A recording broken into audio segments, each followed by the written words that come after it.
দেখে নেব passage. Passage দেখতে গেলে আমাকে আগে প্যাসেজটা পড়বো না, আমি এই প্যাসেজটা সলভ করতে গেলে আমি আগে সরাসরি চলে যাব প্রশ্নের দিকে। প্রশ্ন কি বলেছে, এই যে প্রদত্ত একটা তালিকা দেওয়া হয়েছে, এই তালিকা থেকে আমাকে কি করতে হবে স্যার? এই তালিকা থেকে আমাকে জিনিসটাকে মেলাতে হবে। যেমন হরিদ্বারে কি হয়, এখানে দেখুন হোটেল বিজয়া, পর্যটকের ভিড়, ধ্যানমগ্ন পাহাড়, লক্ষ্মণঝুলা, ঋষিকেশ, উত্তরকাশী, পৌড়ি, গাড়োয়াল, এগুলো আমি পড়লাম একবার হালকা ঝলক। এবার আমি এখানে দেখি হরিহরের কোলাহল এবং পর্যটক,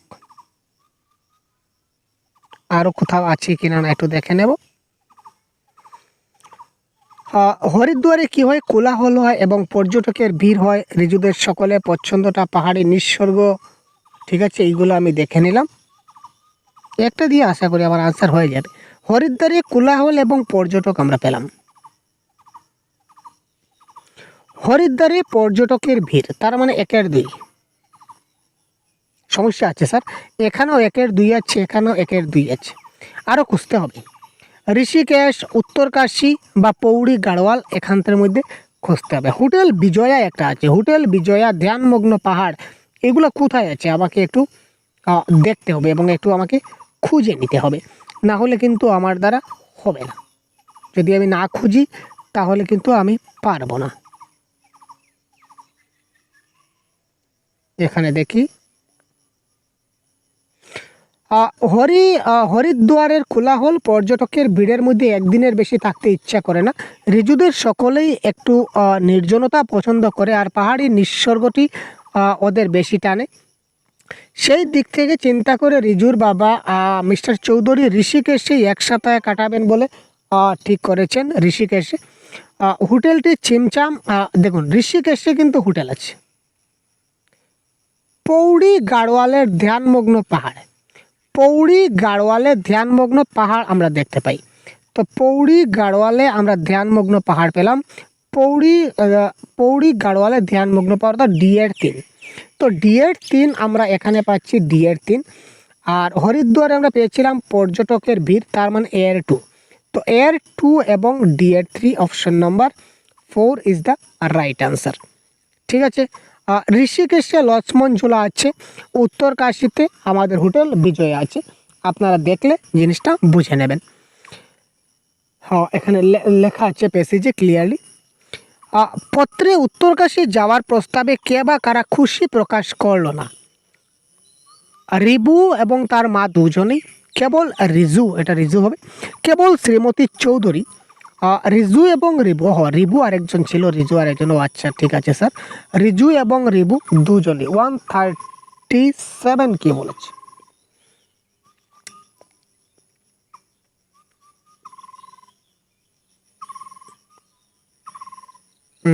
কোথায় আছে? এবার উত্তরকাশী চলে আসুন, সম্ভব হলে কাল সকালে বাসে ঋষিকেশ বা হরিদ্বার থেকে যেসব বাস গঙ্গোত্রী যাচ্ছে সব বাসই উত্তরকাশী হয়ে যায়। 6-7 ঘন্টা সময় লাগবে, সকলেই নিয়ে আসুন। আমি 303 নম্বরে আছি, রাস্তার ওপারে হোটেল বিজয়াতে, রাস্তার ওপারে হোটেল বিজয়াতে। সাক্ষাতের কারণ জানতে পারেন, চলে আসুন, ভালো লাগবে। এই বলে একটা চিঠি দেওয়া হলো। চিঠিটি পড়ে মিস্টার চৌধুরী ভ্রু কুঞ্চিত হলেন, মানে চিন্তা হয়ে গেলেন, ওনার বেশি খুশি লাগলো না। রিজুর মা ছোটো ভাই রিবুকে নিয়ে অতি ব্যস্ত ছিলেন, তার মধ্যেই বললেন, কি হলো? মিস্টার চৌধুরী চিঠিটা দিলেন তার হাতে, পড়ে 1 মিনিটের জন্য শ্রীমতী চৌধুরী মুখ চিন্তাচ্ছন্ন দেখালো। মানে ওই যে ভ্রমণে যাওয়ার জন্য শ্রীমতী চৌধুরীর মুখে চিন্তা, তার মানে তার যাওয়ার তেমন বেশি ইচ্ছা নাই, মনে খুশি নাই। সে যে ভ্রমণে যাবে তার কোনো ইচ্ছা নাই। কার ইচ্ছা নাই? শ্রীমতী চৌধুরীর, যার জন্য তার মুখ চিন্তামগ্ন হয়েছিল বা চিন্তাচ্ছন্ন হয়েছিল। প্যাসেজ থেকে প্রশ্নগুলো খুব ভালো করে দেখতে হবে। ভ্রু কুঞ্চিত শব্দটির মাধ্যমে মনের কোন ভাব প্রকাশ? ভ্রু কুঞ্চিত, আমরা যে ভ্রু কুঞ্চিত করি তার মাধ্যমে মনের কোন ভাবটা প্রকাশ পায়? এটা হচ্ছে বিরক্তি ভাব প্রকাশ পায়। কুয়াশাচ্ছন্ন, কুয়াশাচ্ছন্ন শব্দটিতে সন্ধির কোনটা প্রকাশ পেয়েছে? কুয়াশাচ্ছন্ন, এটাকে আমরা যদি সন্ধি বিচ্ছেদ করি তাহলে কি করব স্যার? কুয়াশা প্লাস আচ্ছন্ন, ঠিক আছে না? কুয়াশা প্লাস আচ্ছন্ন। এখানে দেখুন এখানেও আছে তার মানে প্লাস হয়েছে, তো এখানে আ প্লাস আ অপশন নাম্বার 1-এ দেওয়া আছে, এটা হবে কারেক্ট আনসার। এই ধরনের সন্ধি বিচ্ছেদ বাংলা ব্যাকরণ জানতে হবে। এবার দেখুন সাধু চলিত ভাষা থেকে একটা প্রশ্ন এসেছে। সেদিন হোটেলে ফিরতেই মিস্টার চৌধুরীকে এসে বেয়ারা একটা চিঠি দিয়ে গেল। এই বাক্যটিকে যদি আমরা সাধু ভাষায় রূপান্তর করি তাহলে কি হবে? 140। এখানে দেখুন এসে, এখানে এসে আছে, এই বাক্যে এসে আছে, এই বাক্যে এসে আছে, তার মানে এই 2 নম্বর এবং 3 নম্বর বাক্য হবে না। আর কোথায়? সেই দিন, আচ্ছা সেই দিন তো ঠিক আছে। হোটেলে ফিরতেই মিস্টার চৌধুরী এসে বেয়ারা একটা চিঠি দিয়া গেল। সেই দিন হোটেলে ফিরতেই মিস্টার চৌধুরীকে আসিয়া বেয়ারা একটা চিঠি দিয়া গেল। সেই দিন হোটেলে ফিরতেই মিস্টার চৌধুরীকে আসিয়া বেয়ারা একটা চিঠি দিয়া গেল। দেখুন এখানে অপশন নাম্বার 1 এবং অপশন নাম্বার 4 দুটাই কিন্তু একদম সেম। এখানে অপশন 1 এবং অপশন 4 দুটাই কিন্তু সেম, আমি তো কোনো ব্যতিক্রম দেখছি না। ও ইয়েস, ফিরতেই, ইয়েস ভাই ফিরতেই। দেখুন দেখুন খেলা ভাই, চোখে লাগছিল না, এবার লেগেছে ভাই। এখানে ফিরতেই যাচ্ছে, এখানে ফিরতে যাচ্ছে, তার মানে এটা হচ্ছে না। Option number 1 is the right answer, ফিরিতেই। দেখুন ভাই চোখে কিন্তু সমস্যা হয়ে যায় মধ্যে মধ্যে, দেখুন কীভাবে কনফিউশন লাগে আপনাদের, তাই না? আমাদেরও লেগে যায়, তাই না ভাই? আপনাদের চোখের সামনে দেখিয়ে দিলাম। প্রথমবার রিজুরা হরিদ্বার ঋষিকেশ কেন এসেছিল? প্রথমবার রিজুরা হরিদ্বার ঋষিকেশ কেন? আমি কিন্তু প্যাসেজটা আগে পড়িনি, ডাইরেক্ট প্রশ্ন নিয়েছি ক্লাস করার জন্য, ঠিক আছে? কোথায় আছে দেখতে হবে। হরিদ্বারে একদিন কাটিয়ে রিজুরা ঋষিকেশ চলে গেল। এবারে প্রথম নয়, তার আগেও তারা ফুলের উপত্যকা নন্দনকাননে যাওয়ার সময় ঋষিকেশ গিয়েছিল। ইয়েস স্যার, উপত্যকা Nandankanan is the right answer. এই দেখুন ফুলের উপত্যকা নন্দনকাননে যাওয়ার পথে তারা ঋষিকেশটা দেখাচ্ছিল। ক্লিয়ার? এবার প্রদত্ত গদ্যাংশটিতে একটি বিশেষ রচনা শৈলী অন্তর্ভুক্ত দেখতে পাওয়া যায়। এটা কী ধরনের রচনা? তো এই যে টোটাল গল্পটা দেখলাম, এই গল্পটা দেখে আমাদের কি মনে হলো? এটা কী ধরনের রচনা? 142। যদি আমরা 142 বলি, এটা একটা পত্র রচনা, কারণ এখানে পত্র রচনার কথা বলা হয়েছে। একটা পত্র দেওয়া হয়েছিল, চিঠিপত্রের মাধ্যমে আদান প্রদান হয়েছিল, এই সবগুলো আমরা কিন্তু এখানে দেখতে পাই। সুতরাং পত্র রচনা একটা উল্লেখযোগ্য। এখানে দেখুন পত্রের কথা ডাইরেক্ট এখানে উল্লেখ করা আছে। এই দেখুন চিঠিপত্র, তাই না? চিঠি লেখা আছে না, বারবার কিন্তু এই চিঠির খবরটা আমরা দেখতে পাচ্ছি। এখানে সম্পূর্ণটা চিঠির উপর ডিপেন্ড করছে। এবার এই প্যাসেজটা আমাদের শেষ হলো। এবার একটা পরবর্তী প্যাসেজ আছে, এই প্যাসেজটা দেখব, যার জন্য আমরা একই ধরনের আবার আমরা যাব। কোথায় যাব স্যার? আমরা যাব কোয়েশ্চনে। 143 আমরা একবার দেখে নিই। ক্যাপিটাল রিফ ন্যাশনাল পার্কে ভূতাত্ত্বিকদের জন্য অবশ্যই দর্শনীয় স্থান কোনটি? ক্যাপিটাল রিফ ন্যাশনাল পার্কে দর্শনীয় স্থান কোনটি? কোথায় আছে? ডাইরেক্ট নিয়ে ডাইরেক্ট খুঁজবো ভাই।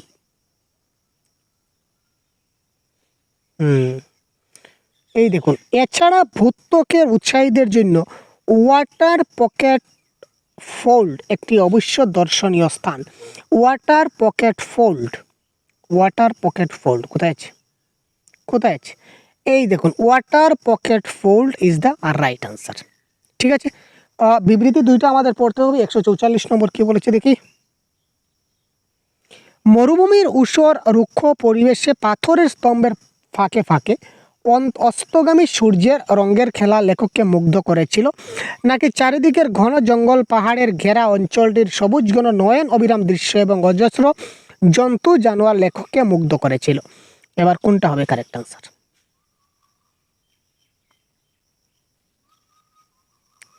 কত রকমের যে পাথরের স্তম্ভ দেখলাম পথের দুধারে, কি বিচিত্র তাদের আকার, বিচিত্র তাদের আকার, কি অপূর্ব তার রঙের সমন্বয়। তার মানে তিনি ওই যে রাস্তার দুধারে পাথরের স্তম্ভ দেখলেন, অনেক সময় যেসব জলের ছিটের মতো অদ্ভুত ছবি তৈরি হয়, কিংবা কল্পনা প্রবল মন আকাশে মেঘের চেনা জন্তু জানোয়ারকে খুঁজে পায়, তেমনি রঙিন মরুভূমির পাথরে ফরমেশন হঠাৎ করে কোনো অপরিচিত অবয়বকে মনে করে দিচ্ছিল। এটাতে তার এই যে জন্তু জানোয়ার, এটাতে কিন্তু তার মানে মুগ্ধ করে নাই। জন্তু জানোয়ারের আকাশের মেঘে ঢাকা জন্তু জানোয়ার দিয়ে তিনি তার যে অবয়বকে মনে করে দিয়েছিল, তার মানে এখানে তিনি একটা মুগ্ধ হন নাই। কিন্তু এখানে দেখুন কি অপূর্ব, কি রঙের সমন্বয়। অপূর্ব মানে কোন সময় বলি, কি সুন্দর বস্তুটা আমরা কখন বলি ভাই?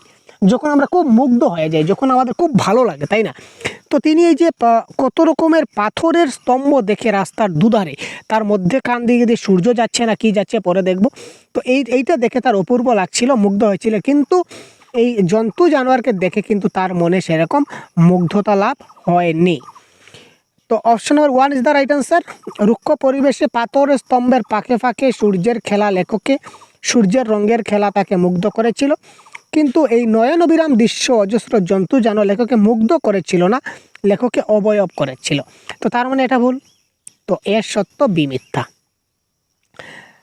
লেখক দল বেঁধে না বেরিয়ে নিজের ছোট্ট পরিবার নিয়ে বের হওয়া পছন্দ করেন কেন? লেখক কখনো দল বেঁধে তিনি বেরোন না, তিনি দল বেঁধে না বেরিয়ে তিনি একা একা বেরোন। তিনি একা একা কেন বেরোতে যাবেন? কেন ভাই? ল্যান্ডস্কেপ ফটোগ্রাফি যারা পছন্দ করে তারা বরাবরই গ্রুপ ট্যুর এড়িয়ে পড়েন। ঠিক আছে, অর্থাৎ যারা ফটোগ্রাফি পছন্দ করেন তারা কখনো গ্রুপ ট্যুর পছন্দ করেন না, তারা গ্রুপ ট্যুর এড়িয়ে চলেন। তারা গ্রুপ ট্যুরে যান না, সবাই মিলেমিশে যান না। ঘন্টার পর ঘন্টা এক জায়গায় ট্রাইপড লাগিয়ে অপেক্ষা করতে হয় বিশেষ মুহূর্তের জন্য। নিঃসঙ্গতা এখানে একটা আশীর্বাদ। ম্যাপ বা বাকেট লিস্ট পরবর্তী দেখুন, ছবি তোলার শখ বাড়াবাড়ি রকমের মাথাচাড়া দেওয়ার পর থেকে আমিও ওই দলে নাম লিখিয়েছি। আমি বলতে এখানে এই লেখকের কথা বলা হয়েছিল, তিনি ফটোগ্রাফি পছন্দ করেন যার জন্য তিনি গ্রুপ ট্যুর পছন্দ করেন না। আমাদের 3 জনের ছোট পরিবার ছাড়া দল বেঁধে যাওয়ার কোনো প্রশ্নই উঠে না। Very clear. তার মানে তিনি ফটোশ্যুট করতেন বা ফটোগ্রাফি ভালোবাসতেন যার জন্য তিনি গ্রুপ ট্যুর এড়িয়ে চলতেন বা গ্রুপ ট্যুর করতেন না। লেখক দল বেঁধে না বেরিয়ে নিজের ছোট্ট পরিবার নিয়ে বের হওয়া পছন্দ করতেন কেন? যাতে তিনি ইচ্ছামতো ফটোগ্রাফিতে সময় দিতে পারেন। এটাই তো কারেক্ট আনসার, আর তো নেই। আচ্ছা, নিঃসর্গ শব্দটির অর্থ কী? এবার আমরা অর্থগুলা দেখি। নিঃসর্গ শব্দটির অর্থ কী? Question number 146। এটা কারেক্ট আনসার আমাদের হয়ে যাবে প্রকৃতি। নিঃসর্গ মানে এখানে প্রকৃতির কথা বলা হচ্ছে। চারিপাশের রং দেখলে চোখ ধাঁধিয়ে যায়, রং কোন কারক?